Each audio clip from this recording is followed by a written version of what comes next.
Bonjour tout le monde, bienvenue à ce nouveau rendez-vous de Folie douce, ici Yvan Bugeaud. Aujourd'hui, je reçois Véronique Morissette qui nous présente son livre « Naître pour guérir et s'élever ». À l'espresso et à l'espresso allongé, Pierre Laporte amène son sujet, l'anxiété créative. Notre collaboratrice Catherine Stassin apporte sa chronique « Je veux pas aller à l'école ». Bienvenue à Folie douce.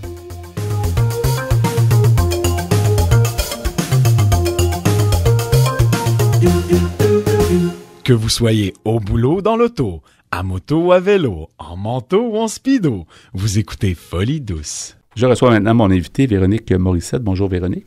Bonjour, M. Bugeaud. Bonjour, bienvenue à l'émission. Vous êtes autrice d'un guide, en fait, qui s'intitule « Naître pour guérir et s'élever ». On va parler de ça, c'est bien sûr, ça a rapport avec la santé mentale.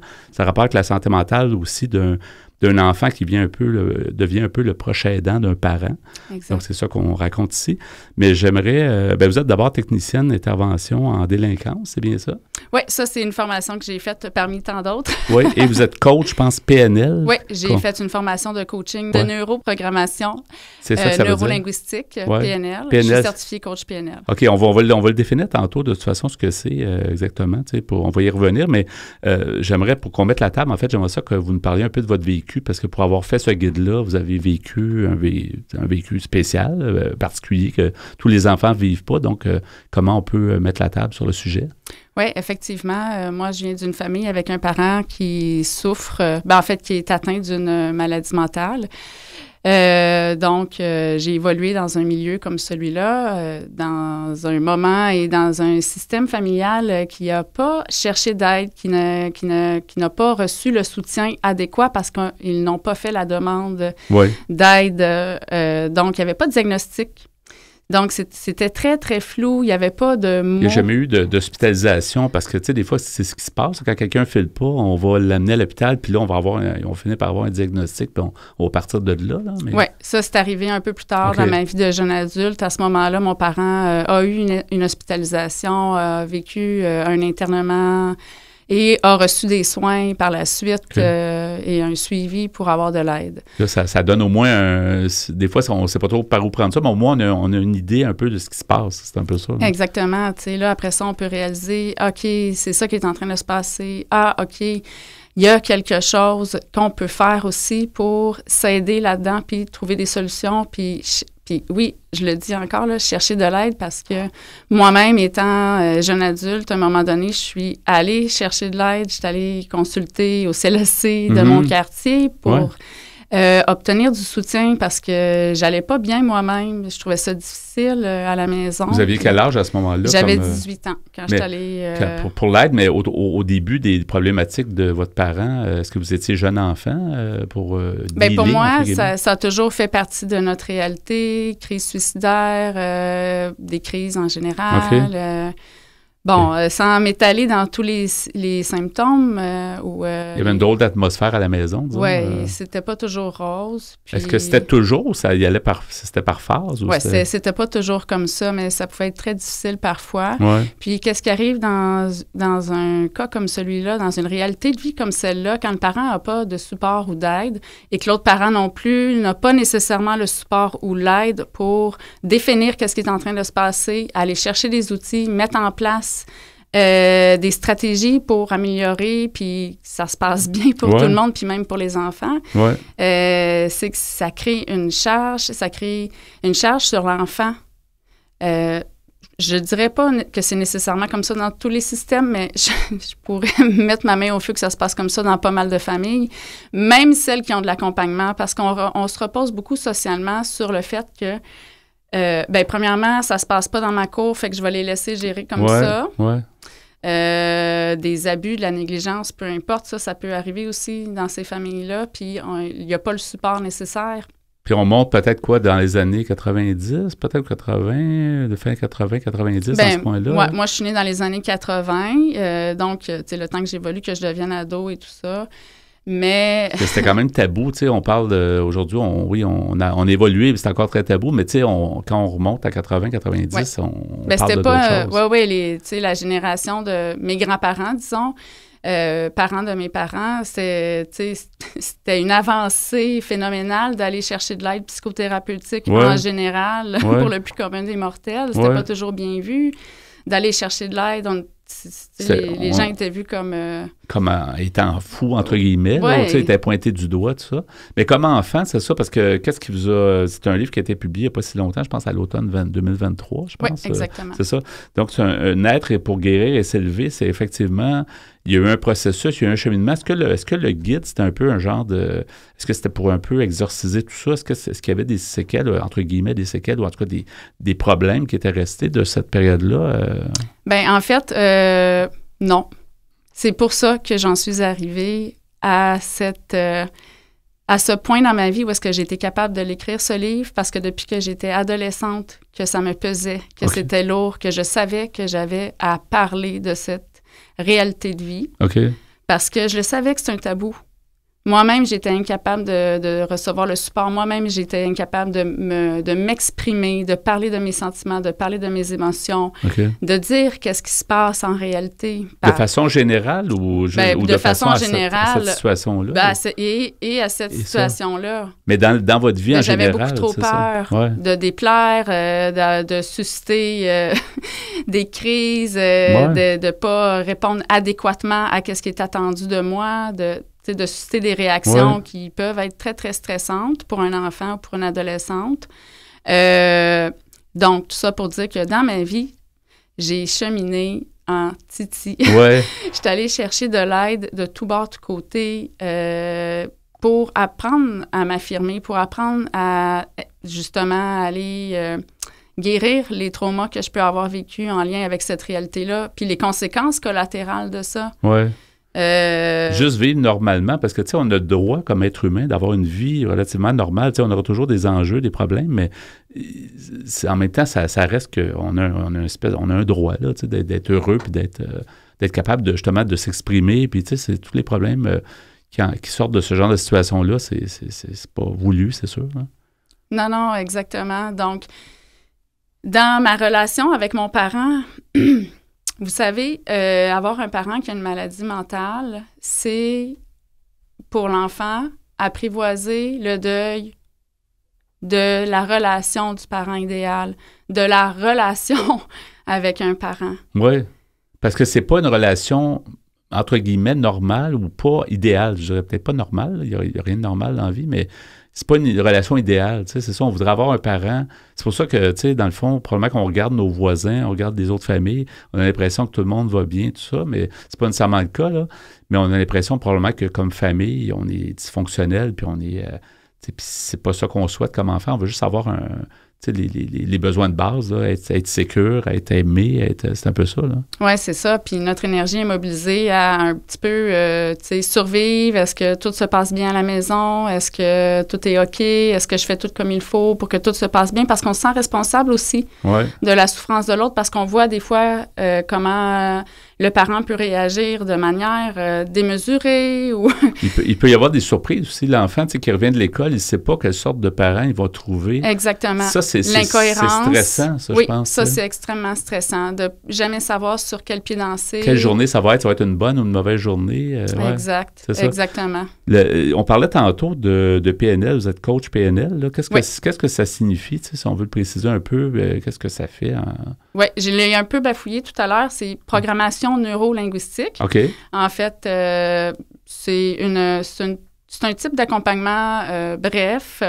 Donc, ça aide la personne à établir des objectifs clairs, à évaluer ses stratégies, à les mettre en place, à identifier ses croyances limitantes, évaluer aussi ses valeurs. Bon. Ouais. Donc, ça aide à aller de l'avant. Puis, parce que c'est dans le cheminement que vous avez fait en faisant, entre autres, ce livre-là, mais aussi tout ce qui précédait probablement, là, ça vous a probablement montré... Dans le fond, la vie, c'est simple. Là, c'est très simple, mais on la complique. On ne sait pas des fois comment la rendre simple pour que ça soit facile. C'est supposé être facile, la vie. Hein? C'est un peu ça. C'est ce que j'en comprends. Oui, puis c'est tout ce qu'on se dit souvent, c'est tout ce qu'on se dit par rapport à notre réalité, à notre situation, à nos expériences, qui fait qu'on va avoir un regard qui nous amène de la souffrance, ou bien, au contraire, de la liberté, de la joie, de la satisfaction. Oui. Puis c'est aussi peut-être comment on voit les événements, tu sais, des fois, tu sais, parce qu'on peut les voir très négativement.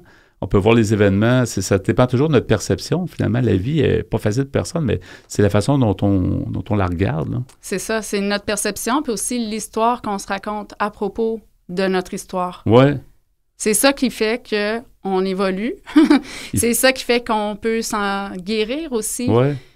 Donc, il faut faire du sens avec sa vie. Faire du sens. C'est ça, mais quand on regarde ça, tu sais, après toutes ces années-là, comment vous voyez ça avec la perspective? Est-ce que vous voyez que ça a été quand même positif? Parce qu'à quelque part, souvent, ce que je remarque, c'est que quand on ne souhaite pas ça, mais quand les enfants, spécialement, quand ils vivent des choses un peu difficiles, des fois, ça devient des personnes plus empathiques, plus ouvertes, qui ont développé leur connaissance d'eux-mêmes. Est-ce que c'est positif quand on regarde ça aujourd'hui? Là? Bien, personnellement, j'ai jamais eu un regard négatif sur ma situation.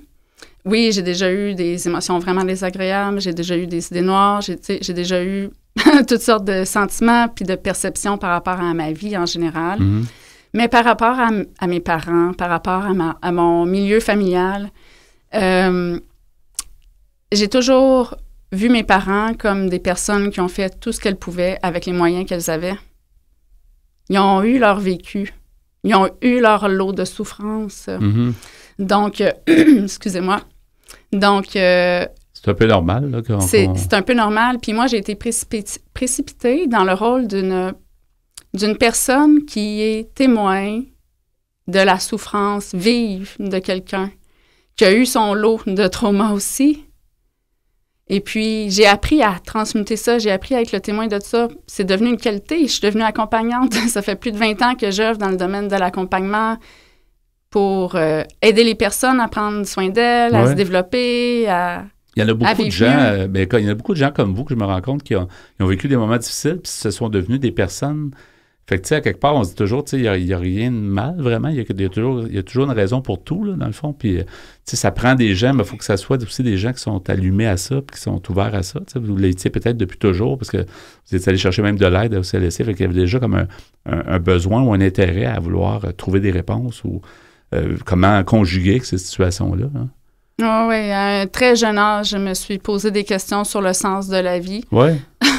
J'ai su assez rapidement que les adultes ne pourraient pas répondre à mes questions nombreuses. Il fallait que le cheminement se fasse dans votre cheminement à vous. Là. Exactement. C'est ça. Il reste à peu près une minute. J'aimerais juste qu'on mentionne justement toutes les coordonnées, que ce soit le livre là, qui est disponible, j'imagine, il est aux éditions Le Dauphin Blanc, si je ne m'abuse. Ça s'intitule « Naître pour guérir et s'élever ». Est-ce qu'il est disponible? Comment on fait? Oui, il est disponible directement sur le site des éditions du Dauphin Blanc. Oui. Il est distribué par Prologue et vous pouvez le trouver en librairie. Et puis si on veut en savoir plus sur Véronique Morissette, qui est vous, parce que vous faites plein de choses, puis vous avez un site web, tout ça, est-ce qu'on peut donner les coordonnées? Absolument. Si vous voulez en savoir davantage, vous pouvez venir visiter le site véroniquemorissette.com. C'est ça, puis on a toutes les infos, tout ça. Merci beaucoup d'avoir été à l'émission. C'est super intéressant, puis je suggère les gens c'est un guide qui a l'air d'être bien, en fait, qui est pas très long, mais il y a beaucoup de trucs, il y a beaucoup de...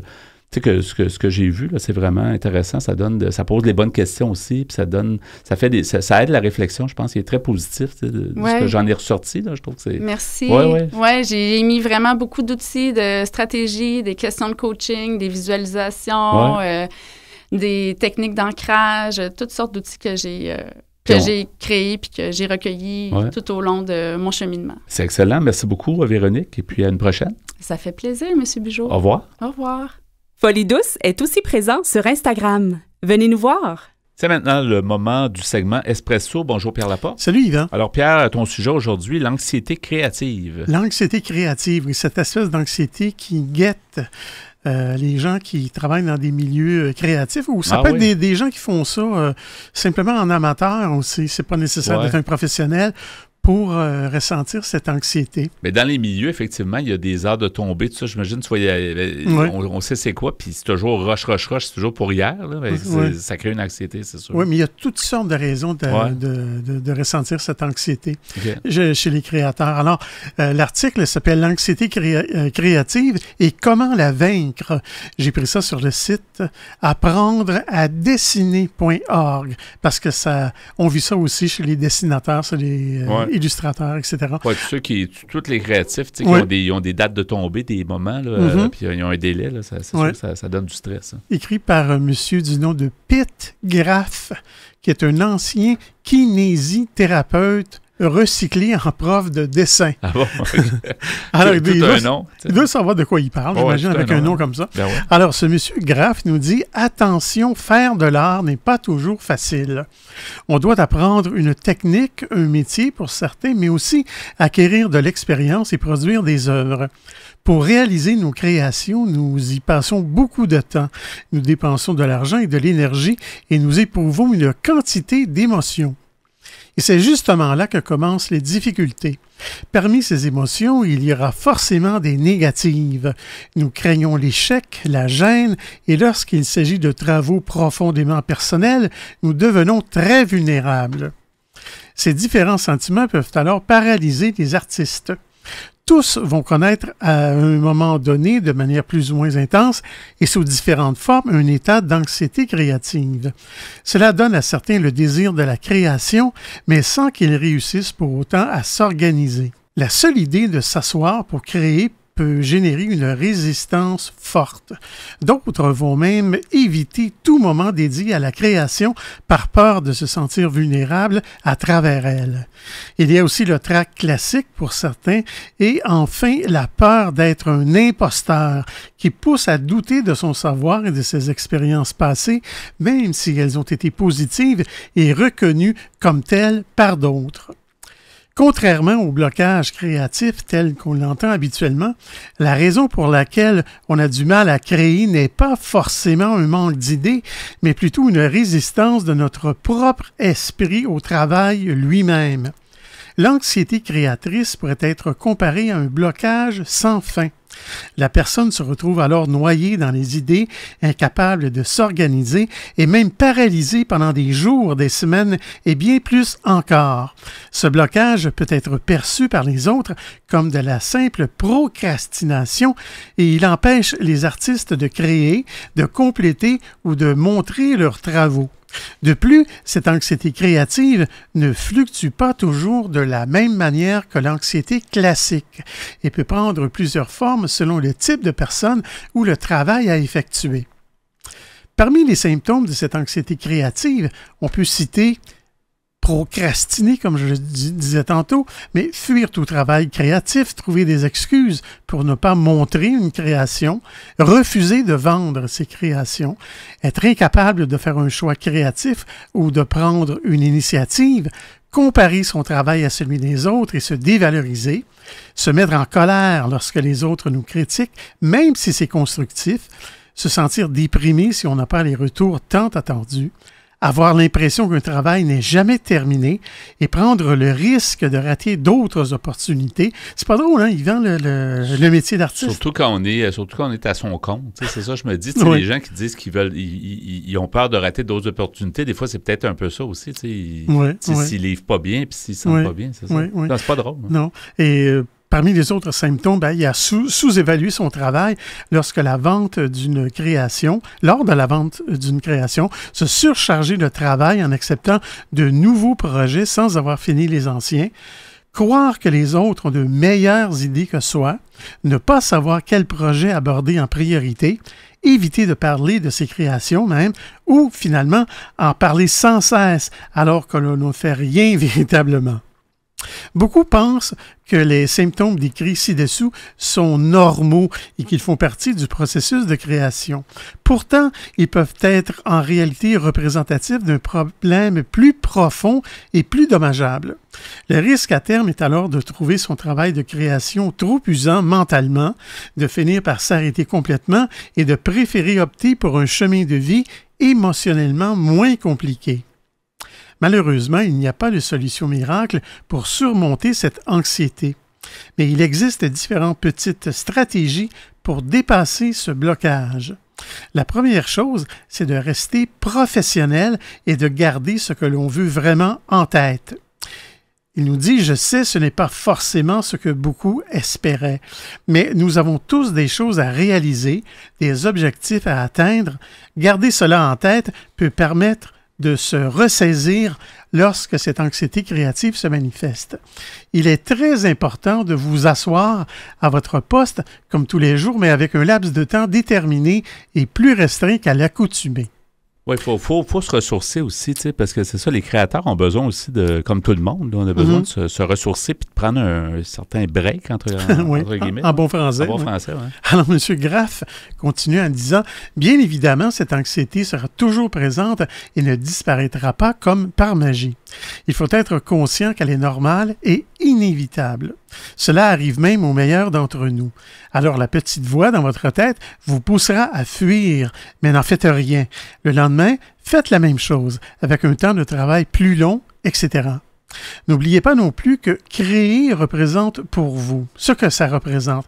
Nous cherchons tous à nous accomplir et à donner un sens à notre vie.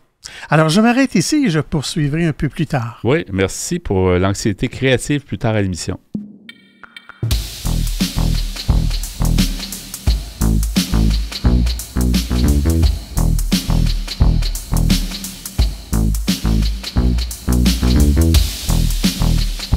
À venir dans l'émission, Catherine Stassin amène sa chronique « Je veux pas aller à l'école ».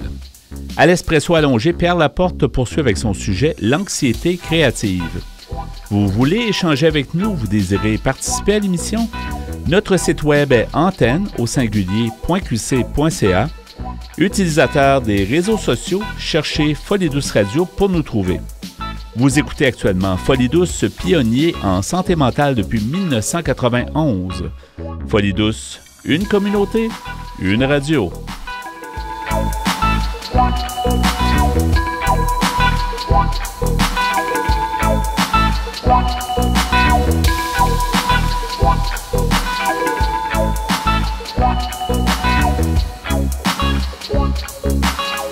Les meilleurs chroniqueurs en santé mentale s'expriment sur les ondes de Folie Douce.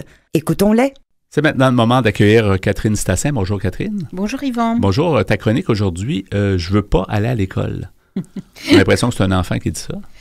C'est un enfant, en effet. Ça peut être nous petits ou ça peut être des enfants qu'on connaît. Parce que qui a jamais eu un peu mal au ventre ou envie de faire demi-tour quand il allait à l'école ou une activité sportive ou culturelle organisée pour les enfants. Donc, c'est sûr que l'enfant dit très rarement « je suis anxieux ». C'est ça. Donc, là, on va aborder aujourd'hui l'anxiété scolaire. Hein. Bon, on va faire une toute petite nuance au début pour dire, attention, différence entre stress et anxiété. Le stress, c'est quelque chose, un événement très pointu, identifié. Par exemple, l'enfant fait un cours de gymnastique et il doit courir, faire une roue en courant. Et il appréhende un peu, il est stressé, c'est ponctuel et c'est normal qu'il stresse, etc. Si on parle d'anxiété, c'est quelque chose qui va être imaginé pour un événement proche ou un peu plus lointain et qui va se répéter, d'accord? Donc, c'est vraiment une crainte d'une menace potentielle. C'est pas une menace réelle à laquelle on fait face, comme quand on saute sur un tapis pour faire une roue. D'accord? Alors, évidemment, on va en parler un peu plus quand il s'agit d'anxiété généralisée. Parce que l'anxiété généralisée, ça veut dire que l'enfant, il va avoir une certaine paralysie sociale scolaire parce que ça lui fera de plus en plus peur d'aller à l'école et il va avoir toutes sortes de symptômes. Des symptômes, je ne sais pas si tu te rappelles ou si autour de toi, il y a des enfants qui peuvent se mettre en colère pour tout et pour rien avant d'aller au cours du judo. Parce que dans le fond, ils angoissent de plus en plus d'aller au judo. Les stress, ouais. Voilà, et dans le fond, c'était pas ce qu'ils voulaient faire. C'est dans le fond, ils auraient voulu faire une autre activité, puis maintenant ils sont pris dans cette activité où les parents l'ont inscrit pour la session. Ils savent pas trop comment dire qu'ils n'aiment pas ça, ils veulent pas décevoir, je sais pas. Là. Et ils commencent à développer de l'anxiété. Ouais. Donc c'est à chaque fois. Et il ne sait pas comment communiquer parce que le propre de ça, c'est que l'enfant ne va pas nommer ses émotions. Il est difficile à nommer ses émotions dans des cas pareils. Donc, il peut être très colérique ou il peut commencer à dire « Oh, je me sens pas bien, j'ai mal au ventre ». Ça peut aller jusqu'à des vomissements quand on parle d'anxiété vraiment généralisée et bien intégrée et où l'enfant veut vraiment pas aller à l'école. Donc, il y a des enfants parce que à la cour de récréation, il se passe des choses à chaque récréation, ou au cours, le prof ne leur convient pas parce que peut-être que le prof n'est pas tout à fait adéquat avec l'enfant. Ce n'est pas que des camarades de classe, ça peut être aussi les professeurs ou du staff, du personnel, entourant, parce que l'enfant se sent mal à l'aise avec ces personnes pour Dieu sait quelle raison. Donc l'enfant va avoir très difficile à formuler. Donc évidemment, c'est aux parents ou au personnel scolaire de remarquer qu'il y a quelque chose qui ne va pas et d'essayer d'aller trouver des solutions. Le parent, il peut remarquer de son côté des troubles du sommeil, un manque d'appétit. Il peut remarquer aussi, évidemment, l'enfant qui va pleurer à chaque fois qu'il va aller à l'école, ou l'enfant qu'on dépose d'habitude en voiture, qui va rester avec sa ceinture, qui ne veut pas sortir. Et chaque matin, ça devient de plus en plus difficile de sortir et d'aller à l'école. Parce que les enfants, on peut être habitués peut-être à verbaliser. Ça dépend vraiment de l'éducation. Et c'est vrai que si on apprend à un enfant à verbaliser ses émotions, mais n'empêche quand l'anxiété arrive, ça fait partie du trouble en fait, c'est que l'enfant est complètement pris dans ce qui lui arrive et à la limite il ne sait pas verbaliser ce qui lui arrive. Pourquoi j'ai peur et pourquoi je suis pas bien? C'est parce que je comprends jamais rien avec cette prof-là, ou à la récréation, j'ai pas d'amis, ou au cours de gymnastique on se moque de moi. Donc l'enfant ne sait pas toujours exactement pourquoi, il a du ressenti, en tout cas. Et donc, ça s'annonce par des signes physiologiques, évidemment, comme des maux de ventre et tout. Mais ça peut être, en effet, il va revenir, il va jamais faire ses devoirs, il va avoir des mauvaises notes, il va s'isoler, encore plus s'isoler à la cour de récréation, et même peut-être en dehors. Il va aller dans sa chambre. Donc, le parent, il doit être attentif aux signes que le parent peut voir. Et le personnel scolaire, à son niveau, peut aussi être attentif dans la structure même pour voir un petit peu ce qui se passe. Alors, aux parents, évidemment, à lui d'essayer de comprendre comment il peut faire, en fait. Il peut déjà, tout simplement au début, qui n'a pas vécu cet au revoir pour la première fois, première primaire, ou même, ça peut être 4e primaire, parce que l'enfant a changé d'école et c'est un peu plus difficile à rentrer, ou il y a eu un divorce, c'est un peu plus difficile à rentrer. Et donc, il faut être sûr que quand on dit au revoir à son enfant, nous-mêmes, on ne commence pas par pleurer de chaudes larmes. Pour l'insécuriser d'une certaine façon. Exactement. Et puis dire au revoir 18 fois et pas s'en aller. Quand on dit au revoir une fois et on s'en va. Ouais. Et on sourit, évidemment. Il ne faut pas se forcer, il faut montrer il faut cogiter ça avant, il faut un petit peu intellectualiser parce qu'on dit qu'on fait un cadeau à l'enfant. Il faut qu'on montre que c'est normal, c'est simple, on va se revoir. Puis, on va se revoir. C'est ça, c'est ferme et doux en même temps. Là. Et on peut raconter nos histoires, tu sais. Ouais. Maman ou papa aussi, à l'école, il a changé d'école, ou il est allé pour la première fois à telle école, et voilà ce qui s'est passé. Mais tu vas voir, au bout de 2 jours, 3 jours ou quoi, tu vas avoir des amis, ou c'est un changement, mais c'est positif aussi, parce que regarde, il y a un cours de natation, là, que tu voulais, ou... Je veux dire, il faut aller chercher les éléments positifs, il faut préparer l'enfant, évidemment, avant, et pas le premier jour. Au revoir, merci, salut. Bon, il faut être un petit peu délicat avec son enfant. C'est quand même un autre milieu, tu sais, la sécurité de la maison, de ses parents, de son environnement. On sort de sa bulle, là, tu sais, l'enfant sort de sa bulle, puis ça va dans une école avec plein d'autres gens, puis des gens qu'il connaît, peut-être des gens qu'il ne connaît pas. Fait que c'est quand même un milieu qui peut être stressant. Là. Et dans la même fratrie, il y a les enfants vont réagir différemment. Oui. Donc, il faut être attentif à ça. Il y en a qui vont être plus sensibles à ce genre de changement, ou ce genre d'événements, simplement une rentrée, même si c'est la même école, ils ont un changement de prof. Oh mon Dieu! Et puis mes amis principaux sont plus là, ils sont partis ailleurs. Ouais. Donc il faut parler de tout ça et dire que nous aussi on a vécu ça peut-être. Je vais même donner des petits jeux de rôle après. On fait aussi attention d'installer des routines. Le soir, on discute. Qu'est-ce qui s'est passé à l'école? Ça va. Demain, il va se passer ça. Donc, installer une petite routine de coucher, de lever. C'est un bon moment peut-être pour faire sortir les éléments qui auraient mal été. Là. Parce que c'est sûr que si on ne demande rien à l'enfant, il il y en a, il faut être très fort pour formuler d'emblée quelque chose à un enfant extraverti qui est vraiment bien dans sa peau. Il aura peut-être plus facile, mais c'est pas donné à tout le monde. Donc, veillez à ce qu'ils aient une bonne alimentation, un repas, discuter avec eux, partager leurs peurs, et surtout ne pas dire « Écoute, tout ira bien, hein. Écoute, ça va aller. » Ça, c'est le pire de ce qu'il faut. C'est ça. Pour lui, c'est peut-être pas la... c'est comme quelqu'un dit « Mais calme-toi. » Mais non, ça sert à rien, ça, calme-toi. Qu'est-ce qui va pas? Quel est ton problème? On va trouver une solution. C'est quoi? C'est un nouveau professeur? Oh, elle crie fort? Ou oh, ton nouveau camarade, il ne te parle pas? Ah, on va essayer de trouver une solution. Qu'est-ce qu'on pourrait faire pour que ça change? Oui, de le faire verbaliser. Puis de le faire verbaliser, déjà, ça va amoindrir, peut-être, ça va au moins sortir un peu le trop-plein. Soulager, totalement le soulager, que ses parents le comprennent. C'est déjà énorme, ça. Et vous pouvez dire à votre enfant aussi, ça c'est très amusant, bon, maintenant, c'est toi la prof ou le prof. Et c'est moi, l'enfant, l'élève, pardon, je cherchais le mot. Alors, dis-moi ce qui se passe pendant la journée. Et là, on va voir s'il se met à crier, etc.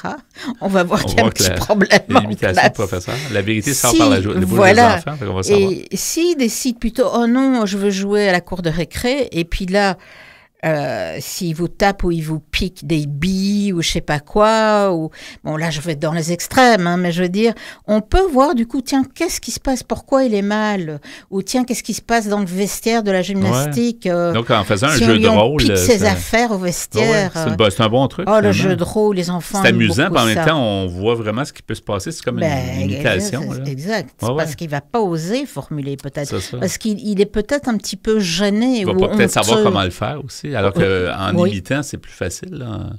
Exactement.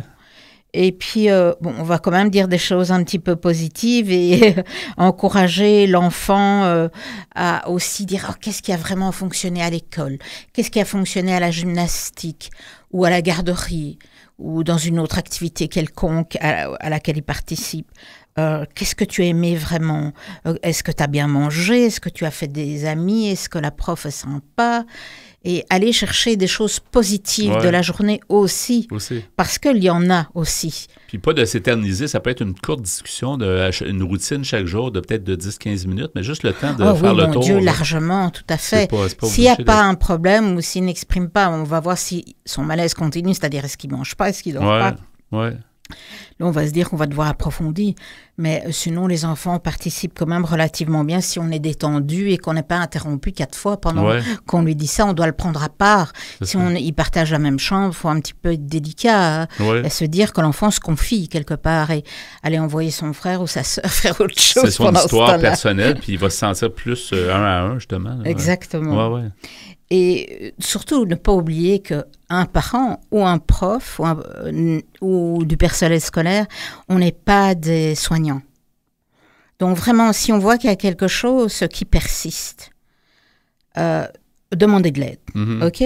On ne peut pas aller résoudre un problème qui serait vraiment important. Il faut aller voir quelqu'un, demander de l'aide au sein de l'école, demander de l'aide, si c'est un cours de gymnastique et en dehors, ou un cours de musique ou autre chose, aller consulter, voir ce que vous pouvez faire. Si ça prend vraiment des dimensions où l'enfant ne veut plus aller à l'école, ne veut plus aller à son cours de danse, des choses comme ça. Donc, quand il commence à avoir des difficultés pour toutes ces activités quotidiennes, cet enfant, là, il y a vraiment un niveau d'anxiété qui est haut. Il y a une certaine détresse psychologique et c'est plus juste un stress où l'enfant qui dit « Oh, je ne veux pas aller au spectacle et tout », alors qu'il s'est entraîné et qu'il aimait le cours et qu'il fait un spectacle de danse, par exemple. C'est un stress normal, il faut l'encourager. Là, on parle vraiment d'une détresse, de l'anxiété. Et là, évidemment, comme je disais, il faut aller consulter. Oui. Évidemment, on va avoir des références, comme d'habitude, à chaque chronique, puis on les met toujours sur notre site web, qui est antenne.qc.ca, dans la section mentionnée à Folie douce et sous ta chronique, donc je ne veux pas aller à l'école. Un dernier mot, il reste peut-être 30 secondes, Catherine, avant de terminer. Je pense que le parent, il sent bien son enfant. Hein. Quand on est séparés, essayez vraiment aussi là de discuter avec votre ex-conjoint. C'est important. Est-ce que l'enfant m'a dit, qu'est-ce que tu en penses? Et en discuter quand l'enfant n'est pas là. Ouais. Parce qu'il pourrait avoir peur de dire certaines choses. Parce que des fois, il y a un parent qui est plus sévère que l'autre ou moins ouvert. Mais surtout, ne pas oublier ces cas-là ou s'il est partagé avec une grand-mère ou quelqu'un d'autre qui le garde, hein, vraiment essayer de discuter pour comprendre ce qui se passe avec l'enfant. Ouais. Ça peut être aussi aidant. D'accord. Bien, merci beaucoup, Catherine Stassin. Je ne veux pas aller à l'école. Merci pour cette chronique. Et à la prochaine. Merci, Yvon. Au revoir. Au revoir. Que vous soyez barjo, rigolo, intello ou écolo, vous écoutez Folie douce.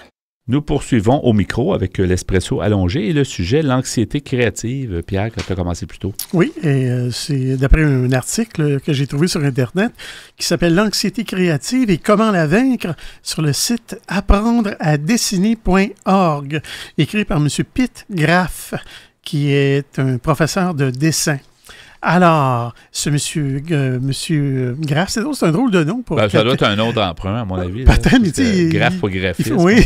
Ça doit être un nom. Il va faire du graphisme. Ça doit être un nom commercial. Oui, mais lui, il écrit ça G-R-A-F en passant. Ouais, alors, ce monsieur Graff, il nous dit, l'art, que l'on soit amateur ou professionnel, est l'un des moyens de se réaliser. Si vous n'êtes pas du genre à douter de la qualité de vos réussites passées, pensez-y. Remémorez-vous vos succès, car vous avez probablement déjà connu une période d'anxiété créative. Et malgré tout, vous y avez survécu brillamment. Profitez-en alors pour vous projeter. Pensez à ce qu'un projet peut vous apporter dans le futur. La persévérance donne bien souvent d'excellents résultats dans différents aspects de nos vies. Et l'inspiration n'est pas toujours là. Tu sais, des créateurs, moi, ça me fascine toujours, ceux qui créent des œuvres, même musicales ou des créations, mais on ne peut pas toujours être au sommet, en fait. Il faut se pousser un peu. Oui, il faut se pousser un peu, puis il faut des fois peut-être prendre un recul pour mieux rebondir. Oui, mieux rebondir après. Alors, M. Graff continue en disant, mais soyez conscient de vos capacités. Il n'est pas ici question de se rabaisser ou de se surestimer. Être créatif demande de la pratique et c'est loin d'être une chose aisée. Certains artistes amateurs ou même professionnels commettent l'erreur de mettre la charrue avant les bœufs en se jetant à cœur perdu dans un projet trop ambitieux pour leur capacité créative du moment, projet qu'ils ne parviennent pas à terminer. Encore une fois, ce n'est pas forcément par manque de compétences, mais simplement parce qu'ils n'ont pas accumulé assez d'expérience pour un tel projet. Se faire la main sur des travaux moins compliqués est préférable, puis passer à un travail plus important, mais jamais en le survolant. Petit à petit, donc, vous finirez par en venir aux gros projets qui vous font rêver. En commençant plus petit, l'idée est de maîtriser son art et de se construire une expérience pour éviter de se brûler les ailes. Et avec cette expérience, vous apprendrez à mieux gérer cette fameuse anxiété créative. Il faut aussi faire un travail sur soi. Cette anxiété n'est pas générée par un élément extérieur, mais bien par un problème intérieur. C'est une part de vous et donc c'est à vous de réparer ce déséquilibre. Quand on souffre d'anxiété, il arrive souvent que l'on néglige certains éléments pourtant essentiels à la santé. C'est le cas de l'alimentation, de l'activité physique ou encore du sommeil. La relaxation constitue l'un des moyens les plus simples et les plus efficaces pour apprendre à gérer l'anxiété. À cela, associez justement une bonne alimentation, de l'exercice physique régulier ainsi que de bonnes habitudes de sommeil. Cela contribue à diminuer les tensions ou le stress et ainsi à se prémunir contre toute forme d'anxiété. Si vous êtes pris d'anxiété pour diminuer vos symptômes, respirez profondément et lentement. En effet, avec l'anxiété, la respiration se trouble, augmentant encore plus cette même anxiété, un vrai cercle vicieux. N'hésitez pas non plus à parler de vos problèmes à vos proches. Ils vous connaissent et peuvent être de très bons conseils pour vous rebooster. Je me disais peut-être même les pairs, tu sais, les gens qui font un peu le même travail. Oui. Des fois, ça peut peut-être pas nuire tu sais, tout le monde doit rencontrer un peu ce genre de problème à l'occasion. Ah, sûrement. Ouais. Même les grands créateurs très productifs. Ouais. Tu sais, ils sont torturés des fois parce que c'est l'espèce de page blanche, en tout cas l'œuvre qui est la peur de la page blanche. La page blanche, oui. On est tous humains finalement. Ouais. Et M. M. Greff nous dit, et si cela ne suffit pas, il y a des spécialistes qui peuvent vous écouter. Il n'y a aucune honte à demander de l'aide auprès d'un psychothérapeute. Enfin, prenez l'air, un petit coin de nature pour souffler, penser à autre chose ou se vider complètement la tête, cela aide toujours. Certains métiers du dessin sont plus rassurants que d'autres, évidemment, mais il ne faut pas oublier que peu importe ce que vous entreprenez, il faut d'abord bien se renseigner. Il ne s'agit pas de se jeter dans le vide, il s'agit avant tout de dégrossir un maximum de terrain. Cherchez un maximum d'informations et n'attendez pas qu'on prémâche le travail pour vous. Les questions à se poser sont les suivantes. Premièrement, ai-je un coussin financier suffisant le temps de me lancer, autant pour se former que pour vivre? En plus, mes proches ou amis sont-ils prêts à m'aider dans ce projet d'une façon ou d'une autre, pour des questions de logement, de nourriture, d'aide, réseau, etc. Mon employeur actuel est-il d'accord pour me financer? Y a-t-il des organismes qui peuvent m'aider pour l'acquisition de formation? Me suis-je bien renseigné sur le métier particulier dans lequel je souhaite me reconvertir? Suis-je prêt à montrer mon art au grand public et à m'exposer sans avoir peur de la critique? Suis-je prêt à mettre mon ego de côté pour servir le projet d'un client ou le comprendre au mieux? Suis-je prêt à patienter et à travailler fort plusieurs années avant de commencer à payer mes factures avec ma nouvelle activité? Suis-je prêt à investir plus de la moitié de mon temps à la communication au tout début de mon activité? Et finalement, ai-je une bonne porte de sortie si les choses ne se passent pas comme je le souhaiterais?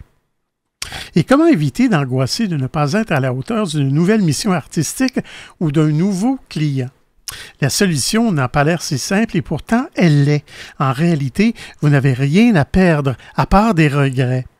On a toutefois peur de ne pas retrouver un travail alimentaire si on devait échouer, mais ce n'est qu'une barrière mentale inutile de plus, car si vous ne vous sentez pas bien dans votre travail aujourd'hui, votre santé mentale va en prendre un coup de toute façon à long terme. Il faut faire ce qu'on aime dans la vie. Oui. Même oui. en prenant des risques, c'est déjà plus gratifiant, je pense. C'est ce que plusieurs personnes pensent. Oui. Ouais. L'argent est donc moins important que votre santé mentale. La dépression s'installe sans demander d'avis à personne. Je m'arrête ici. Ouais, merci beaucoup pour ce sujet, l'anxiété créative. Merci d'avoir amené ça. C'est quelque chose qu'on n'a jamais vraiment traité à Folie douce. Vous aimeriez réentendre nos émissions, entrevues et chroniques via YouTube? Pas de problème. Pour y accéder, visitez notre site web antenne.qc.ca, antenne.qc.ca. Quelques instants avant de terminer ce rendez-vous de Folie douce. Merci beaucoup, Pierre, comme à l'habitude, pour ton travail en régie, comme à chaque semaine. Bienvenue, mon cher. Merci aussi pour ton sujet que tu as traité à l'espresso et l'espresso allongé, l'anxiété créative. On a appris beaucoup de choses. Oui, intéressant, je trouve. J'espère qu'on n'a pas découragé trop de monde à être créatif. Parce que c'est quand même un bonheur quand on crée des choses, mais en tout cas, ça peut devenir anxiété. Surtout quand on est fier. Oui, c'est ça. Les gens aiment ça, en plus. Absolument, oui. Notre invitée en début d'émission était Véronique Morissette. Elle nous a présenté son livre « Naître pour guérir et s'élever ». Et notre collaboratrice Catherine Stassin nous a apporté son sujet « Je veux pas aller à l'école ». C'était donc Folie douce cette semaine. C'est Yvan Bugeaud à l'animation. Bonne semaine à tous et à la prochaine. Au revoir.